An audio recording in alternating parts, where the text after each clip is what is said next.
Señora, sí, estoy viendo la...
Buenos días, chicas, ¿cómo están?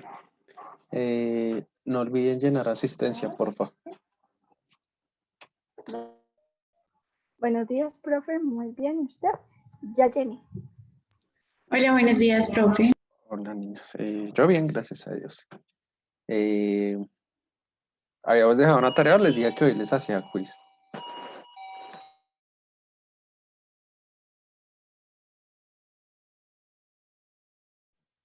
Que ya hay mucho silencio.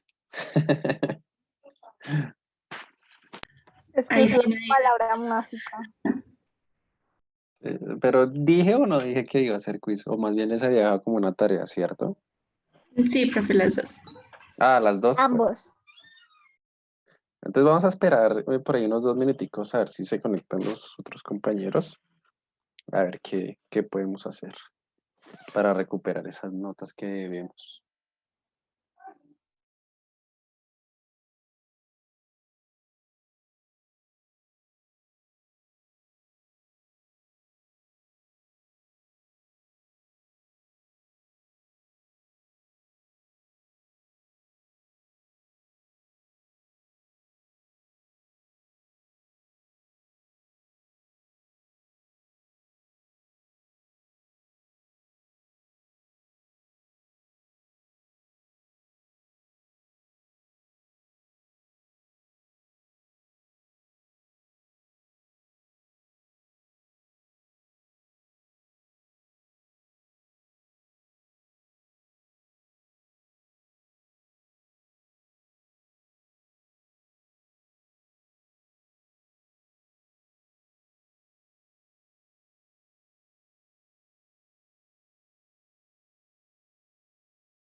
Bueno, entonces, eh, pues creo que el compañero ha tenido problemas de conexión. Entonces, pues, esperar cuando se pueda conectar. Bueno, eh, ¿qué quiere primero? ¿Socializar la tarea o el quiz? Primero la tarea. Listo, primero la tarea. Entonces estábamos viendo la observación como un método cuantitativo, ¿verdad?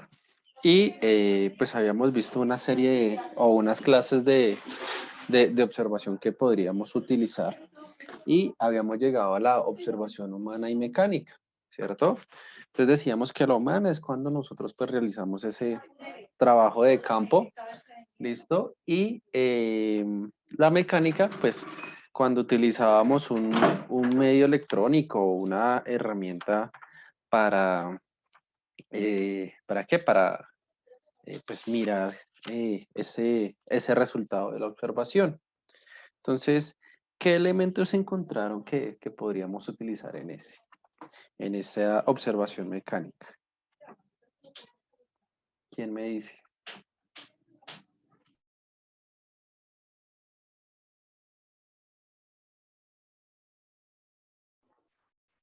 Un elemento que me pareció bastante, no sé si decir peculiar, pero encontré que las barras de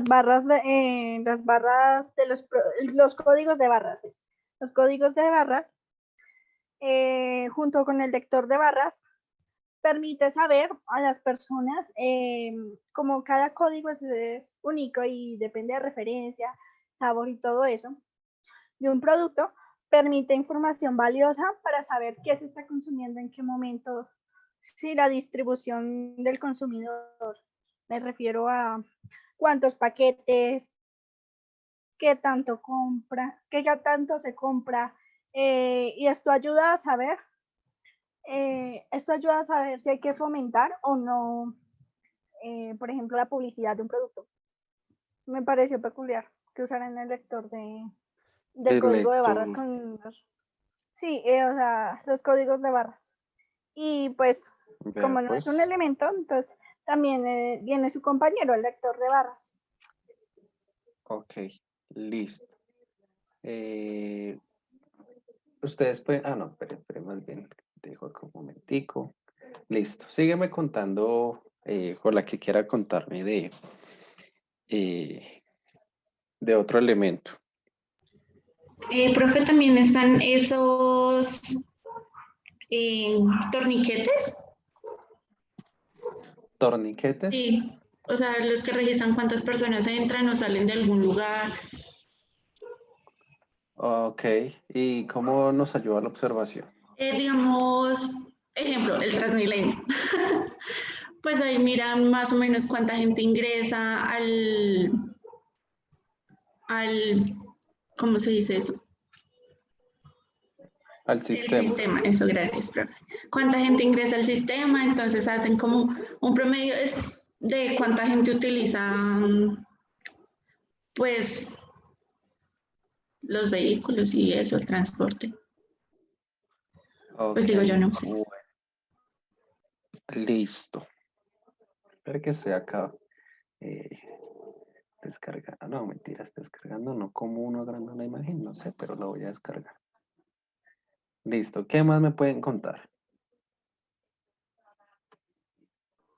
Si hay un dispositivo llamado Sí. el audiómetro. Audiómetro. Sí, audiómetro. Audímetro. Ok, perdón, audímetro. Con Exactamente. razón me aparecía con razón me aparecía en el área médica y yo, bueno, yo les creo. Bueno, Sí, el es el audímetro, audímetro. Ujú.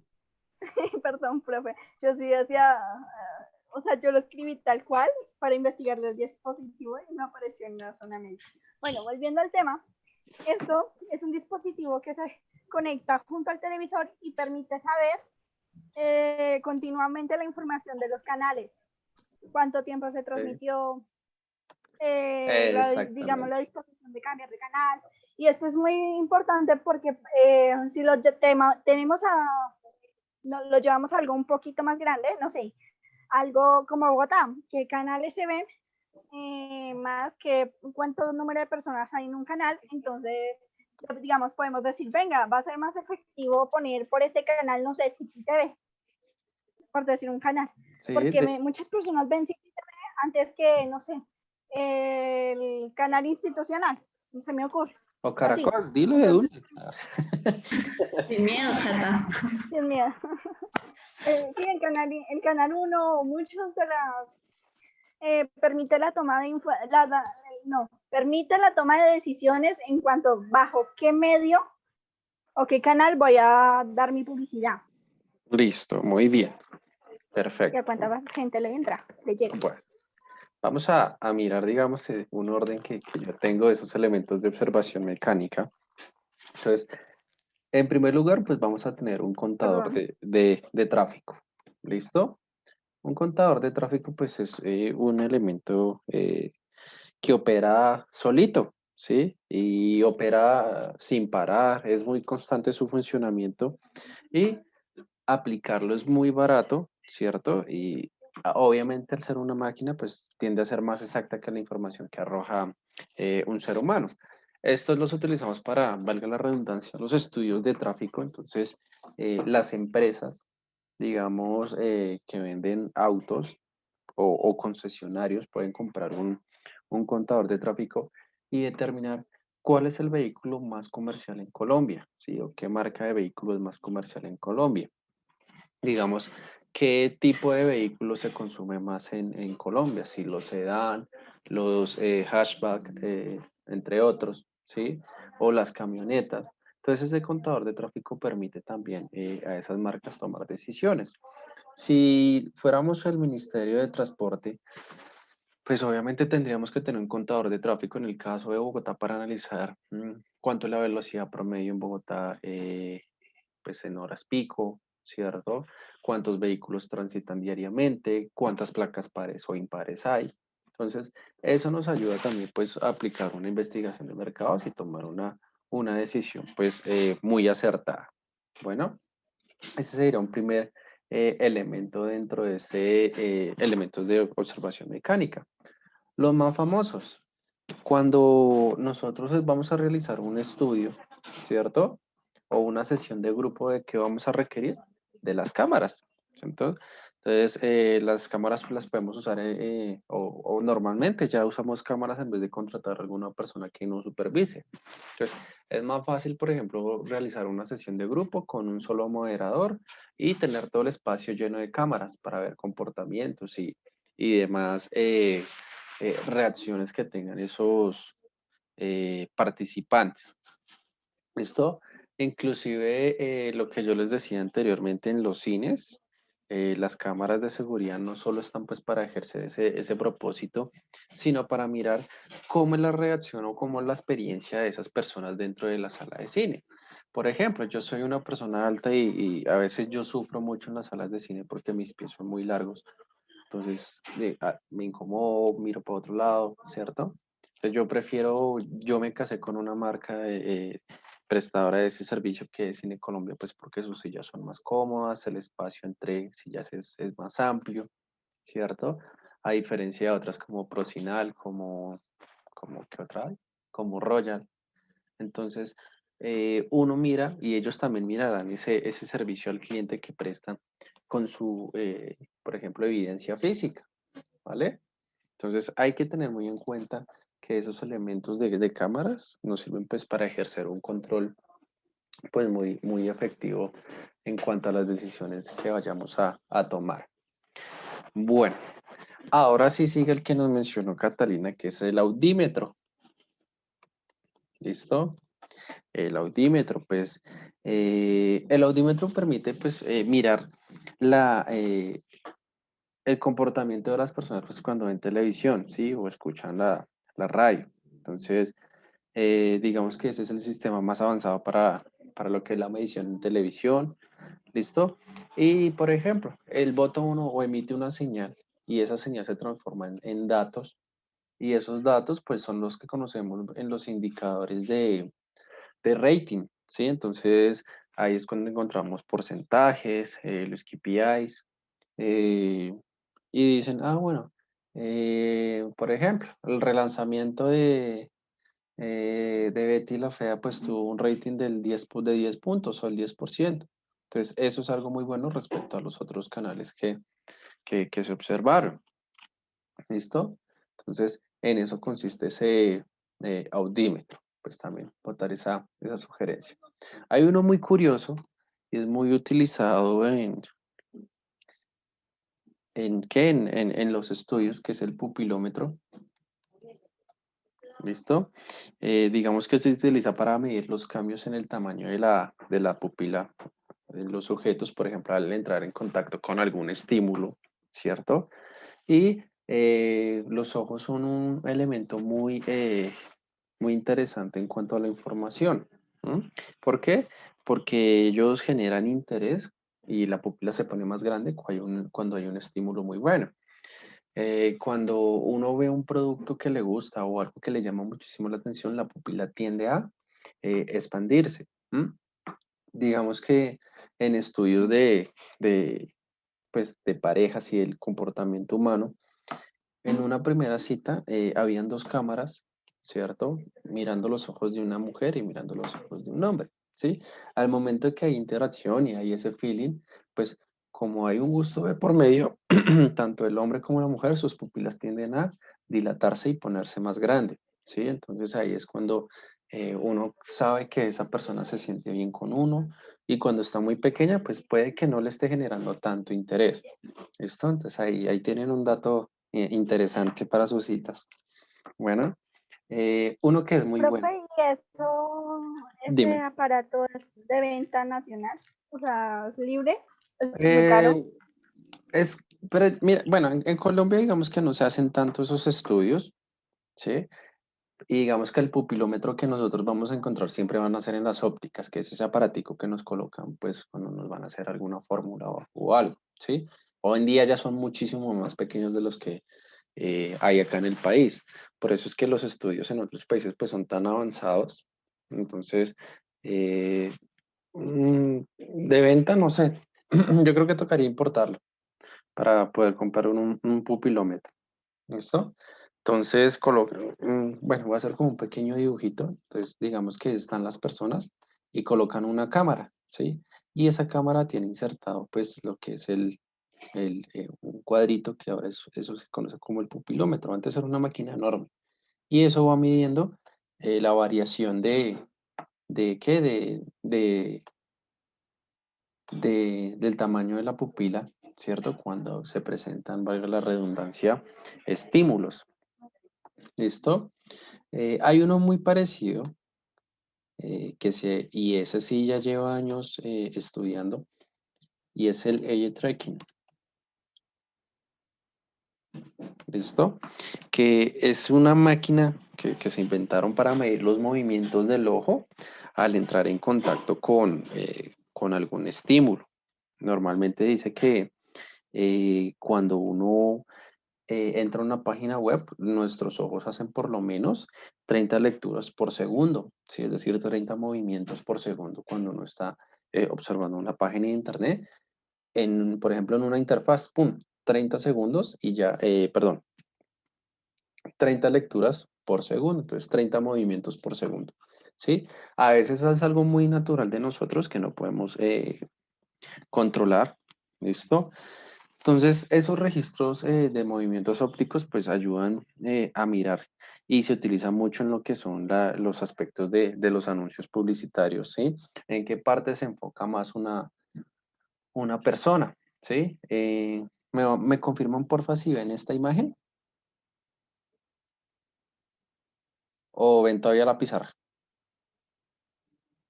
No, creo que aún vemos La pizarra, el profe. pizarra. Sí, bueno. Entonces, voy a dejar un momentico de compartir acá y les voy a compartir una imagen. Aquí yo creo que ya aparece. ¿Sí? Sí, prefiero ahora sí. Listo. Entonces resulta que esta marca de L'Oreal es una experta, ¿cierto? Utilizando ese eye tracking porque, pues, ustedes saben que esa marca es muy visual, ¿sí? Y digamos que, no sé si han visto los mapas de calor.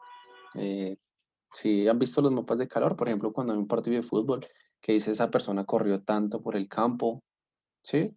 Entonces, el pupilómetro actúa de una forma similar. Entonces, el pupilómetro, el eye tracking, y me dice, bueno, lo que a uno le interesa, ¿cierto? Es que la gente primordialmente se enfoque en, aquí lo coloco en rojo, en ver este producto, ¿cierto? Porque es lo que se está vendiendo. Pero resulta que, en lo que uno más se enfoca, miren acá, es en los ojos, ¿sí? Y yo les podría preguntar, ustedes que fueron ustedes que vieron de primera, si ustedes me van a decir los ojos, ¿cierto? Porque pues uno normalmente su campo de comunicación son los ojos, ¿sí?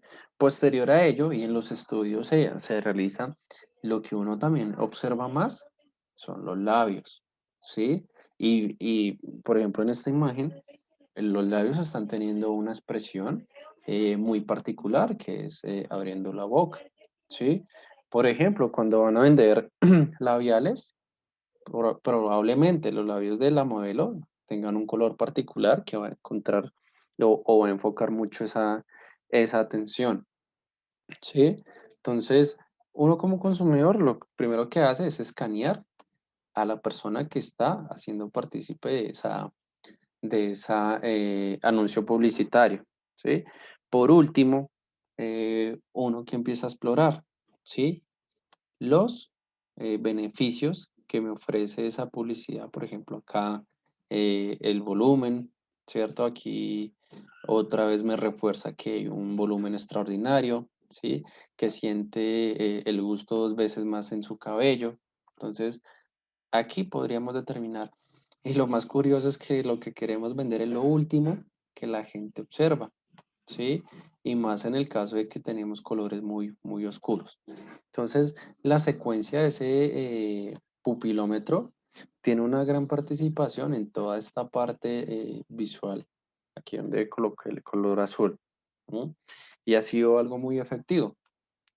Por eso es que uno dice, ah, bueno, las marcas son muy consumistas y siempre colocan personas muy bellas o con un atractivo físico pues interesante, ¿no? Entonces uno lo asocia a ese consumismo que hay. Pero no se han dado cuenta que psicológicamente y cognitivamente nosotros como valga la redundancia, seres humanos, pues nos enfocamos primero en los aspectos físicos de una persona y no en lo que ésta trae. ¿Mm? Entonces, miren ese ejemplo tan interesante del eye tracking. Y acá en Colombia sí hay varias compañías que lo utilizan pues para llevar a cabo una efectividad publicitaria pues muy, muy buena, ¿sí?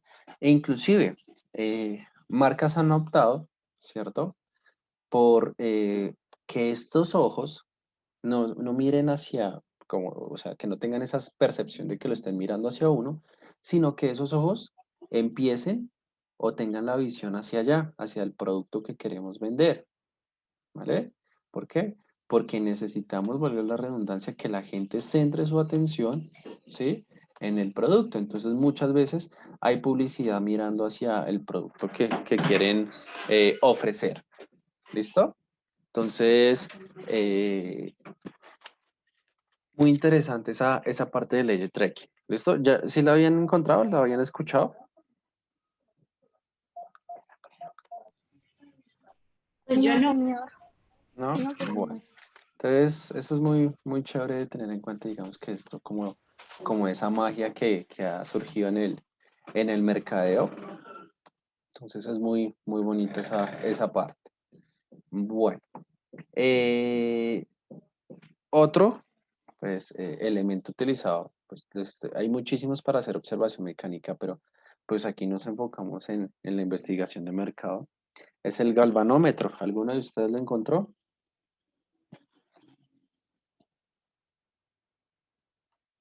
¿Alguno de ustedes encontró el galvanómetro? Tampoco. No, Tampoco. Bueno. Entonces, el galvanómetro, pues, también, ¿cierto?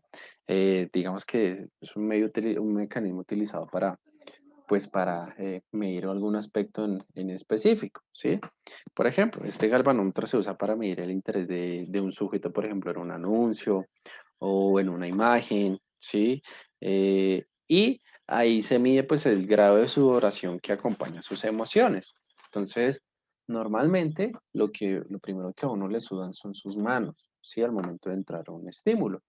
Cuando uno está nervioso o cuando uno está interesado en algo, sus manos empiezan a sudar mucho, ¿sí? Entonces el galvanómetro es un aparatico que mide como esa humedad que se presenta en cualquier parte del cuerpo. Entonces, si recuerdan esa publicidad que hacía esa marca de desodorante Rexona, que para mirar o darle a entender al cliente que iba a estar fresco, que no iba a tener sudoración, ¿sí? Entonces, eso ahí, digamos que es muy parecido a esas cámaras de calor o, entonces, el galvanómetro hace esa parte de esa medición de la sudoración, ¿listo? Lo interesante es que en el mercado pues podemos jugar con todos los sentidos de las personas, ¿cierto? Esos clientes, para empezar a tomar decisiones. Y pues miramos ya, no es como tal un aparato, ¿sí? Sino es como una disciplina que es el neuromarketing. Entonces, eh, la mayoría de investigaciones de mercado y en la actualidad es algo que es tendencia, siguen basándose en esa aplicación del neuromarketing, pues para medir los estímulos, pues obviamente de neuronas, ¿sí? Que se generan pues a través del neuromarketing. Resulta que ha sido muy controversial, pues porque en el neuromarketing, vamos, o bueno, se dice que nosotros como seres humanos tenemos tres cerebros. Sí, yo no hice como así, tres cerebros, pero si yo solo tengo uno.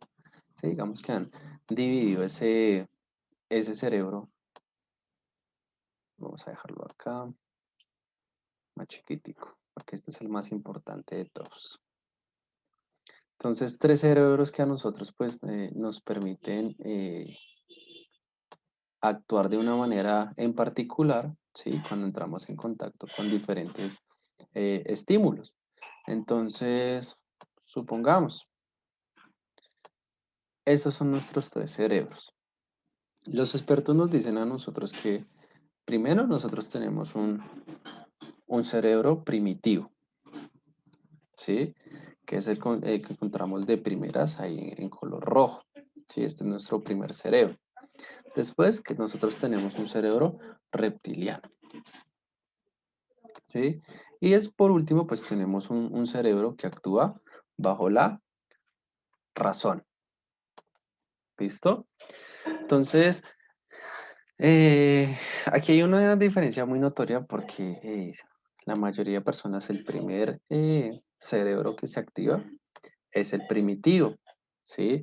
El primitivo es el que hace como ese instinto animal que todos nosotros poseemos. El reptiliano, pues ya es el que empieza a jugar con nuestras emociones y la razón, pues el que toma las decisiones acerca pues, de algo muy en específico. Por eso, mire que aquí viene algo, y es que hay un personaje que a través de la historia ha sido objeto de estudio, que son los hombres. ¿M? Muchos de los estudios anteriormente se basaban en por qué los hombres son más infieles que las mujeres. ¿No? Entonces empezaron a estudiar el actuar de todos los hombres. Entonces decían la gente, bueno, no es una manera de justificar la infidelidad de los hombres hacia las mujeres, sino de que las mujeres entiendan un poquito el por qué pasan esas cosas. Entonces era muy curioso porque los hombres, ¿qué pasa? Pueden estar casados, pero salen con una chica y el primer cerebro que se activa es el primitivo. Ese primitivo que le hace actuar como el hombre, el macho alfa, así como que sea agradable visualmente. El reptiliano es cuando ya ese hombre empieza a representar esos gustos, sentimientos, a expresarlos, ¿cierto? Y cuando el hombre ya ha actuado y ha hecho muchas cosas, viene la parte de la razón, ¿sí? Entonces uno dice, bueno, también hay que entender esa partecita, ¿cierto? De por qué los hombres actúan de esa manera. Si es que los hombres se le activa, y en la gran mayoría uno de hombres se le activa la razón como último mecanismo, ¿sí? También era objeto de estudios porque los hombres también son más agresivos en porcentaje que las mujeres y es por eso mismo, porque primero se activa la parte primitiva. Digamos que en estudios las mujeres ganan muchísimo ¿Por qué? Porque las mujeres tienen dos opciones. Primero, que se les active el cerebro que maneja la razón, sí, esa partecita del cerebro. O dos, que se active primero ese cerebro reptiliano. Por último, actúan pues de una forma primitiva, ¿sí? Aunque hoy en día ha cambiado mucho la percepción porque se dicen que ya, digamos, en cuanto a la infidelidad, el nivel de hombres y mujeres ya está por igual, ¿sí? Pues son los cambios, digamos, culturales, de pensamientos, etcétera. Entonces, ahora entiendan a los hombres, niñas. ¿Listo? Ahora ya ustedes tienen una razón lógica de por qué pueden ser así. Porque hay estudios neurológicos que determinan ese comportamiento del hombre. Entonces, si le han fallado a ustedes, perdónenlos. Bueno, y digamos que en esa investigación de mercados, pues esos son como los elementos que, que podemos utilizar, ¿listo? Dentro de esa observación, ¿vale? Entonces, esos son los 7, digamos, mecanismos que podríamos utilizar para llevar a cabo un proceso de observación de mecánica. Bueno, ¿dudas, inquietudes? No, señor, ninguna. Bueno, pues ya saben, O sea que nosotros también tenemos cerebro primitivo, todos tienen. todos los humanos tenemos cerebros primitivos, todos. Pero digamos en el caso de los hombres, pues es un poquito Ok. más arraigado porque el hombre siempre tiene esa necesidad de actuar como, pues en todos los aspectos como el macho alfa, ¿sí? Y eso es algo que genéticamente y en el ADN de los hombres está presente, ¿vale? Por eso es que la mayoría de hombres la embarramos, ¿sí? No solo en la parte de fidelidad y esas cosas, sino, por ejemplo, al momento de, inclusive las manualidades también son objeto de estudio. Hay una frase que dice que para llevar a cabo un buen proceso de manualidades uno requiere el talento humano de una mujer, ¿sí? Y por eso es que en las empresas hay más talento humano femenino que masculino, porque el masculino se asocia a trabajos más rudos. Entonces, si ustedes se observan en un banco, hay más personal femenino que masculino. ¿Por qué? Porque las mujeres son más organizadas, son más inteligentes, ¿sí? Y son más astutas para llevar los procesos. Bueno, entonces, esa es como a la conclusión que llegaríamos ahí con ese elemento mecánico del neuromarketing. Bueno.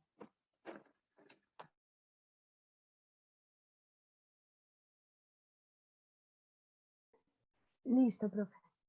Entonces, digamos, en una publicidad que el neuromarketing que hace primero. Dime. Está representado en el ejemplo, ¿te acuerdas del que tú hiciste, el de la cerveza? Espera, repíteme, porfa, es que no te escuché bien.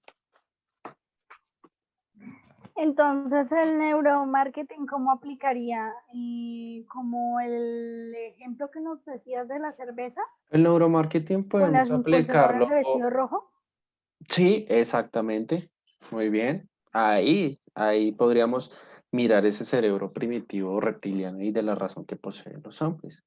Ustedes nunca van a ver una mujer haciendo eso, ¿sí? Inclusive cuando esa mujer tiene una tendencia de, por ejemplo, homosexualismo, nunca lo va a hacer. ¿Por qué? Porque su ADN no está hecho para ir allá como de casa, ¿sí? Entonces no está hecho para eso. Muy bien ese aporte, Catalina. Bueno, entonces vamos a mirar lo que son las ventajas y desventajas de la observación. ¿Listo? Ventajas y desventajas. Entonces, pues las ventajas, pues en pocas palabras, permítame un segundo.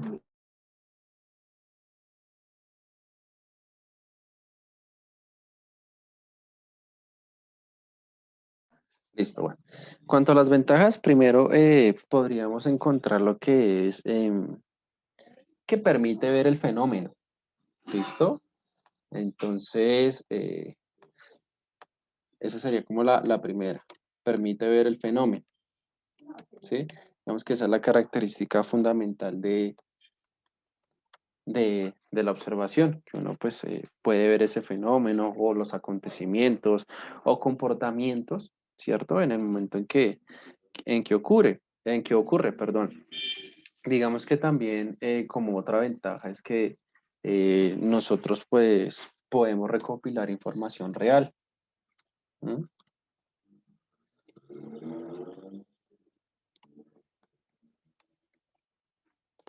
¿Listo? Y esa información pues real es de manera directa o de primera mano, ¿sí? Porque si nosotros, por ejemplo, tenemos una cámara escondida y estamos haciendo, por ejemplo, un estudio de la violencia hacia la mujer y coincidencialmente encontramos un caso donde hay un tipo que le está pegando a una chica, pues uno puede observar directamente ese comportamiento, ¿cierto? Y puede retomar información. Entonces, muy importante de tener en cuenta. ¿Listo?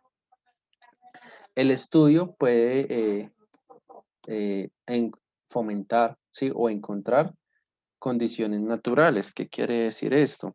Que no hay que estimular como tal el comportamiento para que la gente actúe de alguna manera, sino que hay que, digamos, dejar que eso ocurra como un fenómeno natural, ¿sí? Y no como algo estimulante. Entonces, esa es la ventaja de la observación. Como les decía, uno puede ocultarse y esperar que ocurra ese acontecimiento.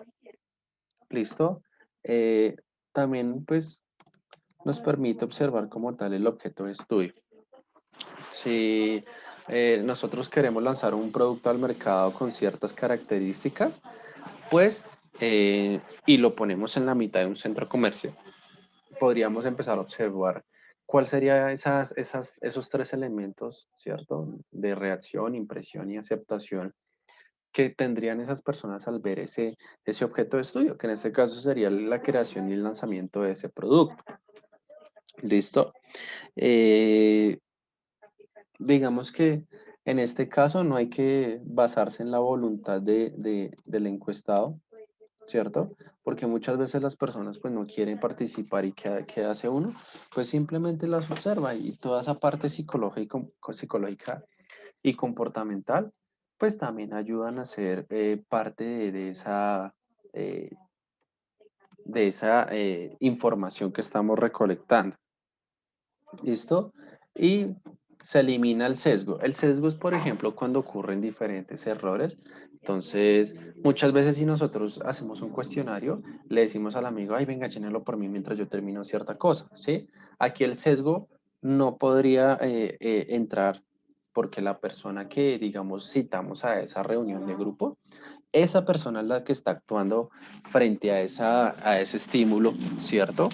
En el cual pues nosotros lo estamos observando. Entonces, eso es muy importante de tener en cuenta que el sesgo pues se reduce e inclusive se elimina ese porcentaje. ¿Listo? Y obviamente pues mucha información solo se puede recolectar bajo la observación. ¿Listo? Eh, ¿Por qué? Porque muchas veces no podríamos describir un comportamiento, ¿cierto? Pero sí podríamos observar esos comportamientos. Entonces lo registramos simplemente como con el método de la observación. Entonces, esos 7 son las ventajas de, de la observación. Y las desventajas, pues, las podríamos mirar, por ejemplo, que cuando hay presencia del investigador o del encuestador, pues la gente tiende a cambiar su comportamiento, ¿cierto? Entonces ya si estaba tratando feo el producto, ya lo va a tratar bonito porque ya va a tener alguien que le esté supervisando su gestión, ¿cierto? Por ejemplo, que preciso vemos con unas personas que son muy frías, ¿sí? Entonces no actúen, ¿cierto? De la manera que nosotros quisiéramos que actuaran para que nos den pues información necesaria, ¿cierto? Y pues eso se nos vuelve un problema muy grande porque no, pues no nos va a dar la información que nosotros necesitamos. Bueno, otra desventaja es que pues es un procedimiento muy laborioso. ¿Listo? Requiere una buena logística, requiere unas buenas estructuras, unos buenos procesos, requiere por lo menos tener una inversión alta en cuanto si vamos a hacer observación mecánica, ¿listo? Y también pues requiere de otro método. Por ejemplo, no nos podríamos quedar solo con la observación, sino también podríamos hacer una entrevista o una encuesta. Entonces, eso requerir de otro método. Y esas son como las pequeñas desventajas que podríamos encontrar. Entonces, como conclusión, ¿qué diríamos? Que los métodos de observación, pues, coleccionan información primaria, ¿sí? ¿En cuanto a qué? Al comportamiento humano, ¿cierto? Cuando estos tienen procesos inconscientes, ¿sí? O cuando no pueden ser recordados correctamente. Entonces los ponemos a que interactúen con algo, por ejemplo, de un elemento que tuvieron cuando eran niños y se volvió a lanzar. Entonces ahí observamos eso. ¿Se acuerdan del ejemplo de las películas de Disney que les mencionaba? Entonces ahí también se puede hacer observación y podríamos encontrar comportamientos específicos. Queda menos de 30 a 20 segundos, entonces apenas nos saque, ingresamos por el mismo link. Bueno.